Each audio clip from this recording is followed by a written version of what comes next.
আসসালামু আলাইকুম। বাংলাদেশে হতে যাচ্ছে মার্কিন সেনাঘাঁটি।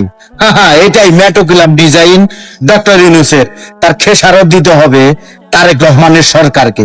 আপনাকে জানতে হলে সম্পূর্ণ ভিডিও দেখতে হবে যে বাংলাদেশ কোন সাইড থেকে দখল করা শুরু করবে মার্কিন সৈন্যরা।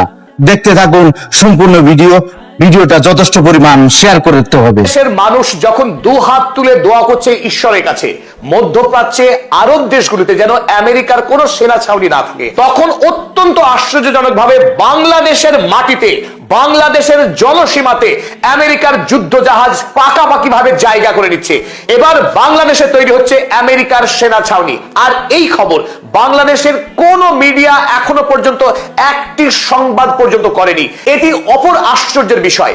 বাংলাদেশের যখন শয়ে শয়ে মিডিয়া হাউস আর অসংখ্য ইউটিউবার, তাদের মধ্যে একটি সংস্থাও গত 5 থেকে 7 মে আমেরিকার একটি গুরুত্বপূর্ণ প্রতিনিধি দল ডোনাল্ড ট্রাম্পের অনুমতিতে ঢাকায় এসে 3 দিন ধরে তারেক রহমান সরকারের সঙ্গে আনুষ্ঠানিক বৈঠক সেরে গেলেন।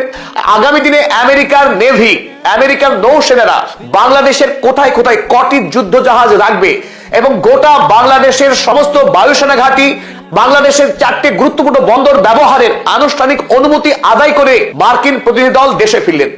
এত বড় সংবাদ এই গোটা সাউথ ইস্ট এশিয়া জুড়ে, বাংলাদেশ, ভারত, মায়ানমার এবং চীন, এই গোটা অঞ্চলের উপরে আমেরিকা যুক্তরাষ্ট্র আগামী দিনে এক মারাত্মক নজরদারি শুরু করতে যাচ্ছে।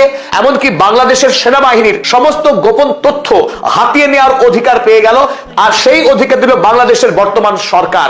আর অপর গুরুত্বপূর্ণ সংবাদ, 2013 সাল থেকে এক নাগাড়ে আমেরিকার সরকার বাংলাদেশের তৎকালীন হাসিনা সরকারকে চাপ দিয়ে আসছিল সেন্ট মার্টিন দ্বীপটি আমেরিকার হাতে তুলে দেওয়ার জন্য, যে কাজ বাংলাদেশের তৎকালীন প্রধানমন্ত্রী হাসিনা কোনোভাবেই করতে রাজি হয়নি। সেই কাজও দক্ষতার সঙ্গে করে ফেললেন বাংলাদেশের বর্তমান প্রধানমন্ত্রী তারেক রহমান। অর্থাৎ বাংলাদেশের সবচেয়ে গুরুত্বপূর্ণ একটি দ্বীপ সেন্ট মার্টিন, সেই সেন্ট মার্টিন এখন থেকে আমেরিকার সেনাবাহিনীর দখলে চলে গেল। আমরা ভারত মহাসাগরের ক্ষুদ্র একটি দ্বীপ ডিয়েগো গার্সিয়ার গল্প বলেছিলাম, যে ডিয়েগো গার্সিয়া ইংল্যান্ডের দখলে ছিল, সেখানে আমেরিকা যৌথভাবে ইংল্যান্ডের সঙ্গে একটা বিরাট বড় সামরিক সেনা ছাউনি চালায়। সেই ডিয়েগো গার্সিয়া থেকেই ভারত মহাসাগরের বিস্তীর্ণ অঞ্চলে প্রভাব বিস্তার করেছে আমেরিকা যুক্তরাষ্ট্র। এমনকি সেই ডিয়েগো গার্সিয়া দ্বীপ থেকে ইরানের উপরে সামরিক হামলা চালিয়েছে আমেরিকা যুক্তরাষ্ট্র। এবার একই ঘটনা ঘটতে যাচ্ছে বাংলাদেশের সঙ্গে। বাংলাদেশে আমেরিকা শেষ পর্যন্ত যুদ্ধ জাহাজ নিয়ে হাজির হলো, আর তার অনুমতি দিল বাংলাদেশের বর্তমান সরকার। কিন্তু সেই খবর না বাংলাদেশের কোনো মিডিয়া প্রকাশ করেছে, না সরকারের পক্ষে সেইভাবে কোনো বিবৃতি দিয়ে দেশবাসীকে জানানো হয়েছে যে বাংলাদেশের সরকার বাংলাদেশের মানুষের অনুমতি সাপেক্ষে সেই দেশে আমেরিকার সৈন্যবাহিনীকে সামরিক সেনা ছাউনি করার অনুমতি দিচ্ছে। আর এই খবর সম্প্রচারিত হচ্ছে বাংলাদেশ থেকে নয়, এই খবর প্রকাশিত হয়েছে ইউক্রেন, ভারতবর্ষ এবং শ্রীলঙ্কার একাধিক গুরুত্বপূর্ণ সংবাদপত্রে। আমরা যে খবর আপনাদের প্রথমে দেখাবো, ইউক্রেন থেকে সম্প্রচারিত হয়েছে এই খবর। মিলিটার NYI এই সংবাদপত্র ইউক্রেন থেকে সম্প্রচারিত হয় 13ই মে তারা খবর করেছিল। খবরের হেডলাইন ছিল Bangladesh opens ports to US warships. Bangladesh আমেরিকার যুদ্ধ জাহাজের জন্য বাংলাদেশের বন্দরকে উন্মুক্ত করে দিল। আমরা যে ছবি এখানে দেখেছি, তারেক রহমান এবং আমেরিকার রাষ্ট্রপতি ডোনাল্ড ট্রাম্প তারা করমর্দন করছেন, এটি প্রতীকী চিহ্ন। সত্যি সত্যি এখনো পর্যন্ত ডোনাল্ড ট্রাম্পের সঙ্গে তারেক রহমানের এখনো সাক্ষাৎ হয়নি বা এরকম কোনো করমর্দন হয়নি। কিন্তু বাংলাদেশের সরকারি প্রতিনিধি দলের সঙ্গে আমেরিকার সরকারি প্রতিনিধি দলের সাক্ষাৎ বৈঠক সমস্তই সম্পন্ন হয়েছে। এখন যেটুকু বাকি রয়েছে, শুভ বিবাহ শুধু বাকি, আনুষ্ঠানিক সাইনিং ইন সেরেমনি। দুটি দেশ অনুষ্ঠান করে চুক্তিপত্রের স্বাক্ষরটুকু বাকি। কিন্তু কূটনৈতিক স্তরে, আমলা স্তরে, আইনি কার্যাবলী সমস্তই সম্পন্ন হয়েছে। কি কি শর্তে স্বাক্ষর করেছে বাংলাদেশ, তার যাবতীয় তথ্য আপনাদের সামনে তুলে ধরবো। পদাতিক চ্যানেল দায়বদ্ধ বাংলাদেশের সকল দর্শকের কাছে সত্য তুলে ধরার জন্য। আমরা এবার দেখবো মেরিন ইনসাইট, ভারতবর্ষের একটি গুরুত্বপূর্ণ সমুদ্র বিষয়ক সংবাদপত্র। যারা সমুদ্রের নৌসেনা চলাচল বা বাণিজ্যিক বিষয় নিয়ে কাজ করে, তারা 15 তারিখ একটি ডিটেইল নিবেদন চেপেছিল, যার শিরোনাম ছিল US plans to deploy warships in Bangladesh closer to India and China. America খুব শিগগিরই বাংলাদেশের জলসীমাতে যুদ্ধ জাহাজ মোতায়েন করতে যাচ্ছে।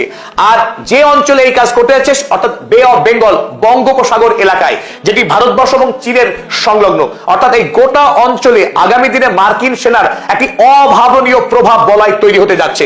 আর এর ফলে দিস ডিল, আমেরিকার সঙ্গে বাংলাদেশের যে চুক্তি হতে যাচ্ছে, this deal will give US navy ships direct access to Dhaka's ports and airports. আর এই চুক্তির ফলে বাংলাদেশের যে সমস্ত বন্দর রয়েছে, চট্টগ্রাম বন্দর, মোংলা বন্দর, পায়রা বন্দর এবং নির্মীয়মান মাতারবাড়ি বন্দর, এই 4টি বন্দরে আমেরিকার নৌসেনার যুদ্ধ জাহাজগুলি অবাধে প্রবেশ করবার, সেখানে থাকবার অধিকার লাভ করবে for maintenance, refuelling and resupply operations. আর এই বন্দরগুলি থেকেই আমেরিকার যুদ্ধ জাহাজের মেইনটেনেন্স করবে, সেখানে জ্বালানি সংগ্রহ করবে এবং রিসাপ্লাই অপারেশন তারা চালাবে। অপরদিকে শ্রীলঙ্কা বাংলাদেশ থেকে সামুদ্রিক পথে একটু দূরেই অবস্থিত, তারাও কিন্তু আমেরিকার যে সেনাবাহিনীর উপস্থিতি হবে গোটা অঞ্চলে তার জন্য উদ্বিগ্ন। তাদের শ্রীলঙ্কা গার্ডিয়ান খবরের কাগজ তারাও এই সংবাদ ছেপেছে, US to deploy warships in Bangladesh sea. বাংলাদেশের সমুদ্রে আমেরিকা যুদ্ধ জাহাজ মোতায়েন করতে চলেছে। আমরা আগেই জানিয়েছি আমেরিকার সঙ্গে বাংলাদেশের দুটি গুরুত্বপূর্ণ চুক্তি হচ্ছে। তার প্রথম চুক্তি হলো আকসা। এই আকসা চুক্তির বলে deployment of US warships in the Bay of Bengal, অর্থাৎ বে অফ বেঙ্গল বাংলাদেশের সুন্দরবন অঞ্চলের নিচের এই গোটা অঞ্চল জুড়ে, এই গোটা অঞ্চল জুড়ে বাংলাদেশের নৌসেনার সাথেই এই বিস্তীর্ণ অঞ্চলগুলিতে অবস্থান করবে মার্কিন নৌসেনা, মার্কিন যুদ্ধ জাহাজ। অ্যাক্সেস টু বাংলাদেশের সিপোর্টস, বাংলাদেশের সবচেয়ে গুরুত্বপূর্ণ বন্দর এই চট্টগ্রাম বন্দর, চট্টগ্রাম বন্দরে প্রবেশ করার অধিকার লাভ করছে। এদিকে আমরা দেখছি পোর্ট অফ মোংলা, মোংলা বন্দরে প্রবেশ করার অধিকার পাচ্ছে পোর্ট অফ পায়রা, পায়রা বিমানবন্দরে তারা প্রবেশ করছে। এবং সবচেয়ে গুরুত্বপূর্ণ নির্মীয়মান যে বন্দর মাতারবাড়ি বন্দর, এই মাতারবাড়ি বন্দর খুব অল্প সময়ের মধ্যেই আন্তর্জাতিক জাহাজের ব্যবহারের উপযোগী হয়ে উঠবে। আর তারপরে এই বন্দর ব্যবহারের অনুমতি পেয়ে যাচ্ছে মার্কিন সেনারা। ফলে বাংলাদেশের যে 4টে সমুদ্র বন্দর, সেই 4টে সমুদ্র বন্দরেই মার্কিন যুদ্ধ জাহাজের উপস্থিতি আগামী দিনে দেখা যাবে। অ্যাক্সেস টু বাংলাদেশের এয়ারফিল্ডস, বাংলাদেশ বায়ুসেনার যে কটি গুরুত্বপূর্ণ বিমান ঘাঁটি রয়েছে প্রত্যেকটি বিমান ঘাঁটি ব্যবহার করার অনুমতি লাভ করছে মার্কিন সেনা। আর এখানেই সবচেয়ে বড় যে প্রশ্ন উঠে আসছে, ইতিপূর্বে মধ্যপ্রাচ্যের আরব দেশগুলো যেভাবে আমেরিকার হাতের পুতুল হয়ে গিয়েছিল তাদের দেশে মার্কিন সেনা, তাদের দেশে মার্কিন ঘাঁটি নির্মাণ করতে দিয়ে একই ঘটনার পুনরাবৃত্তি বাংলাদেশে হতে যাচ্ছে না তো? তবে এর থেকেও আরো স্পর্শগত যে ঘটনা ঘটতে যাচ্ছে, বাংলাদেশ সেনাবাহিনী মার্কিন সেনাবাহিনীকে সকল গোপন বিষয় তারা শেয়ার করবে আগামী দিনে।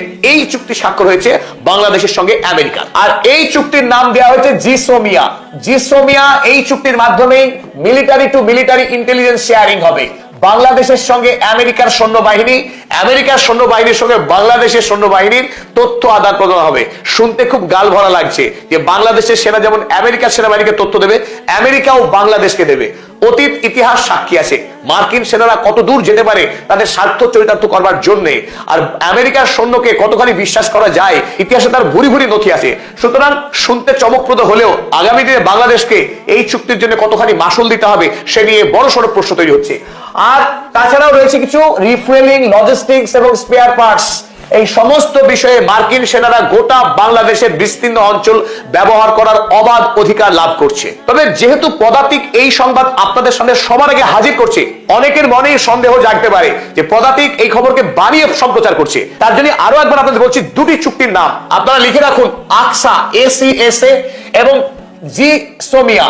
এই দুটি চুক্তি বাংলাদেশ এবং আমেরিকা যে স্বাক্ষর করেছে তা আপনারা অনলাইনে সার্চ দিলেই দেখতে পাবেন। তাই আপনাদেরকে এই দুটি চুক্তির বিষয়ে বিস্তারিত পড়ার জন্য অনুরোধ রাখলাম। চলুন এবার আসল বিষয় দেখে নিই। আমেরিকা যুক্তরাষ্ট্রের মূল লক্ষ্যটা কি, কি কারণে হঠাৎ করে বাংলাদেশের জলসীমাতে মার্কিন নৌসেনারা আসতে চাইছে বড় বড় যুদ্ধ জাহাজ নিয়ে, এবং সেই যুদ্ধ জাহাজে অবশ্যই ভর্তি থাকবে আমেরিকার সেই শক্তিশালী যুদ্ধ বিমান। কেন এই অঞ্চলকে নির্বাচন করলো আমেরিকার নৌবাহিনী? তবে তার অন্যতম প্রধান কারণ সাউথ ইস্ট এশিয়ার উপরে আমেরিকা চাইছে একচ্ছত্র আধিপত্য নির্মাণ করতে। গ্লোবাল সাউথ যখন ক্রমশ শক্তিশালী হয়ে উঠছে এবং আমেরিকার আধিপত্য, সামরিক শক্তি যখন খর্ব হচ্ছে মধ্যপ্রাচ্যে, নতুন করে এই বিস্তীর্ণ বলয়ে, যে বলয়কে চায়না বাণিজ্যের জন্য সবচেয়ে বেশি গুরুত্ব দিয়ে আসছে, সেই সাউথ ইস্ট এশিয়াকে এবার পাখির চোখ করছে আমেরিকা যুক্তরাষ্ট্র। তাই আগামী দিনে চীনের প্রভাব খর্ব করে আমেরিকা যুক্তরাষ্ট্র গোটা অঞ্চলে তার প্রশ্নাতীত কর্তৃত্ব তৈরি করার জন্যই বাংলাদেশকে সর্বপ্রথম তারা নির্বাচন করেছে। চলুন একে একে আমরা দেখে নিই সেই মূল কারণগুলিকে। এবার এক নম্বরে আমরা দেখবো, the US can physically block China's overland road link through Myanmar if needed. প্রথম যে শর্তটা বললাম আপনাদেরকে, আমরা অনেকেই ইতিমধ্যে জেনে গেছি স্ট্রেট অফ মালাক্কার নাম। এই স্ট্রেট অফ মালাক্কা ইন্দোনেশিয়ার মধ্য দিয়ে একটি সংকীর্ণ সামুদ্রিক পথ, যার সর্বনিম্ন ব্যাপ্তি মাত্র 3 কিলোমিটার। অথচ আন্তর্জাতিক বাণিজ্যের নিরিখে এই স্ট্রেট অফ মালাক্কা অত্যন্ত গুরুত্বপূর্ণ। পৃথিবীতে যত সামুদ্রিক পথে ব্যবসা হয় তার 30% ব্যবসায়ী হয় এই স্ট্রেট অফ মালাক্কার মধ্য দিয়ে। তাই চীনের অন্যতম বাণিজ্যিক পথ এই স্ট্রেট অফ মালাক্কা। যদি আগামী দিনে চীন কোনোভাবে এই স্ট্রেট অফ মালাক্কা ব্যবহারের অনুমতি হারায় বা এই পথকে যদি হারায়, চীন বিকল্প পথ খুলে রেখেছে। এই মায়ানমারের মধ্য দিয়ে দুটি সড়ক পথ চীন আগে থেকেই প্রস্তুত করে রেখেছে। এই দুটি সড়ক পথ, একটা রেঙ্গুন থেকে শুরু করে আর একটা চোকচি থেকে চীনের কুনমিং পর্যন্ত দুটি বিস্তীর্ণ সড়ক পথ তৈরি আছে। তাই আগামী দিনে যদি চীন মনে করে তারা সমুদ্র পথে এসে এখান থেকে তারা স্থলপথে মাল পৌঁছে দিতে পারে তাদের মূল ভূখণ্ডে, কিন্তু বাংলাদেশের এই বিস্তীর্ণ জলসীমাকে ব্যবহার করে আগামী দিনে মায়ানমারের যে দুটি স্থলপথ রয়েছে এই দুটি স্থলপথকে আগামী দিনে যদি চায় আমেরিকা বন্ধ করে দিতে পারে। একদিকে স্ট্রেট অফ মালাক্কাকে বন্ধ করার হুমকি দেওয়া, অপরদিকে এই দুটি স্থলপথকে বন্ধ করা, দুটি ক্ষেত্রে আমেরিকা আগামী দিনে বিরাট বড় লিভারেজ পাবে।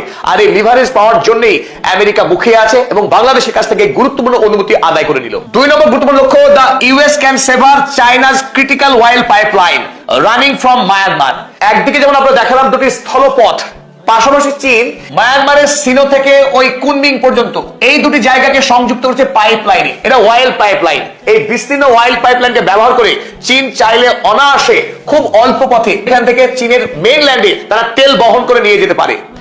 আগামী দিনে চীনের এই তেল পাইপলাইনকে ধ্বংস করার এক অভিপ্রায় রয়েছে আমেরিকার। চীন যাতে আগামী দিনে এই পাইপলাইন ব্যবহার করার সুযোগ না পায় সেই লক্ষ্যমাত্রা সামনে রেখেই আমেরিকা এই বঙ্গোপসাগরে যুদ্ধ জাহাজ নিয়ে হাজির হচ্ছে। চীনের উপরে আগামী দিনে আমেরিকা ব্যাপকভাবে চাপ সৃষ্টি করতে চাইছে। অপর গুরুত্বপূর্ণ লক্ষ্য আমেরিকার, the US can track and neutralise Chinese submarines living Cox's Bazar BNS Pekua base. আপনারা অনেকেই জেনে থাকবেন চীনের অর্থ সাহায্যে কক্সবাজারের কাছে এই বিএনএস পেকুয়া বেস তৈরি হয়েছিল। যে পেকুয়া বেসে চীন এবং বাংলাদেশ তারা উভয়েই সাবমেরিন ব্যবহার করত। এই অঞ্চলে আগামী দিনে চীন যাতে তার সাবমেরিন ব্যবহার করতে না পারে, চীনের ভূ রাজনৈতিক যে প্রভাব যেটা ক্রমশ গড়ে উঠছিল গোটা সাউথ ইস্ট এশিয়াতে, তাকে ধ্বংস করা, বিশেষ করে চীনের সাবমেরিন যে ক্ষমতা সেই ক্ষমতাকে ধ্বংস করার লক্ষ্য নিয়েই আমেরিকা হাজির হচ্ছে বাংলাদেশের এই জলসীমাতে। এটি অপর গুরুত্বপূর্ণ কারণ। চতুর্থ গুরুত্বপূর্ণ দিক, এই মুহূর্তে আমেরিকা যুক্তরাষ্ট্রের পাখির চোখ এই গোটা অঞ্চলকে রাজনৈতিকভাবে অস্থির করে তোলা। মায়ানমারে যখন জুন্টা সরকার চলছিল, রোহিঙ্গা জনগোষ্ঠীর উপরে যে বর্বরোচিত আক্রমণ শুরু হয়েছিল, যার মাসুল গুনতে হয়েছে বাংলাদেশ সরকারকে, যার মাসুল গুনছে পশ্চিম বাংলা তথা ভারতবর্ষের সাধারণ মুসলমান জনগোষ্ঠী আজ পর্যন্ত প্রতিদিন। তাই মায়ানমারে নতুন করে রেবেল গোষ্ঠীকে উৎসাহ দিয়ে মার্কিন সরকার যেখানে সব থেকে পটু, এই মায়ানমারে রাজনৈতিক অস্থিরতা তৈরি করে গোটা বাংলাদেশ এই সামগ্রিক অঞ্চলে অস্থিরতা তৈরি করে আগামী দিনে মার্কিন যুক্তরাষ্ট্র ব্যাপকভাবে রাজনৈতিক, বাণিজ্যিক এবং সামরিক একটি ফায়দা লুটতে চাইছে। আর এই কৌশলকে আরো পাকাপাকি জায়গা দিতে এতদিনের যে লক্ষ্য ছিল, আপনারা এখানে দেখছেন মানচিত্রে সেন্ট মার্টিনস আইল্যান্ড, আয়তনে অতি ক্ষুদ্র হলেও এই কক্সবাজার সংলগ্ন সেন্ট মার্টিন দ্বীপ সামরিক দিক থেকে অত্যন্ত গুরুত্বপূর্ণ, যার জন্য আমেরিকা এত বছর ধরে হাফ ইত্তেশ তাকিয়েছিল। এবার তারেক রহমান সরকারকে পাকড়াও করে এই সেন্ট মার্টিন দ্বীপকে আয়ত্ত করতে পেরেছে আমেরিকা। এখন আইনে বলা হয়েছে এই সেন্ট মার্টিন দ্বীপে বাংলাদেশের মিলিটারি এবং আমেরিকার মিলিটারি তারা যৌথভাবে কার্যক্রম চালাবে। কিন্তু আমরা এই কথা অনায়াসেই অনুমান করতে পারি আগামী দিনে এই সেন্ট মার্টিন আইল্যান্ড বকলমে আমেরিকার দখলে চলে যাবে। এখানে বাংলাদেশের মিলিটারি সেই অর্থে দখল থাকবে না, এটা বড়সড় আশঙ্কা। পরিশেষে আমরা আরো একবার সেই কথাই বলবো, যখন বিশ্বব্যাপী মার্কিন সামরিক ঘাঁটিগুলোকে উঠিয়ে দেওয়ার দাবি উঠছে, স্থানীয় মানুষজন লড়াই করছে এই মার্কিন সেনাবাহিনীর বিরুদ্ধে, যার জ্বলন্ত উদাহরণ ইরান।